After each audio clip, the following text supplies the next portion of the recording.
ഈ ഗ്രന്ഥം സാമാന്യ ജനത്തിന് സുഗ്രാഹ്യമാമിതം അയതിന് ലളിതവും അക്ലിഷ്ടവുമാക്കിയിട്ടുണ്ട്. ഇത് കേട്ടപ്പോൾ നിങ്ങൾക്ക് എന്ത് തോന്നി? എൻ്റെ ഒരു സുഹൃത്ത് സാധാരണ ആളുകൾക്ക് മനസ്സിലാവാത്ത ഭാഷയിലാണ് എഴുതാറുള്ളത്.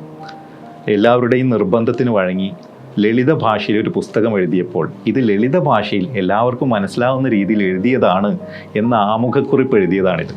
നിങ്ങളൊന്ന് ആലോചിച്ച് നോക്കൂ. ആ എഴുത്ത് തന്നെ കോംപ്ലിക്കേറ്റഡായി മാറുന്നൊരവസ്ഥയാണ് ഇവിടെ. യഥാർത്ഥത്തിൽ സാഹിത്യം എന്ന് പറയുന്നത് സഹൃദയത്വത്തോടു കൂടി വായനക്കാരന് വായിക്കാൻ കഴിയുന്നതാവണം. അഥവാ ലളിതമായി, സുന്ദരമായി, മനോഹരമായി ഉൾക്കൊള്ളാൻ കഴിയുന്നതിനെയാണ് സാഹിത്യം എന്ന് പറയുന്നത്. സാഹിത്യ സൃഷ്ടിയും സാഹിത്യ സൃഷ്ടിയെക്കുറിച്ചുള്ള നിരൂപണവും എഴുത്തും എല്ലാം തന്നെ ആ രീതിയിൽ ലളിത മനോഹരമായിരിക്കുക എന്നുള്ളതാണ് ശരിയായ സാഹിത്യ രീതി. അതുകൊണ്ട് കടുകട്ടി ഭാഷ, മനുഷ്യർക്ക് മനസ്സിലാവാത്ത പദാവലികൾ ഉപയോഗിക്കുക എന്നതൊന്നും തന്നെ ഒരു നല്ല സാഹിത്യ സൃഷ്ടിക്കോ സാഹിത്യ ആസ്വാദനത്തിനോ പറ്റിയ രീതിയല്ല.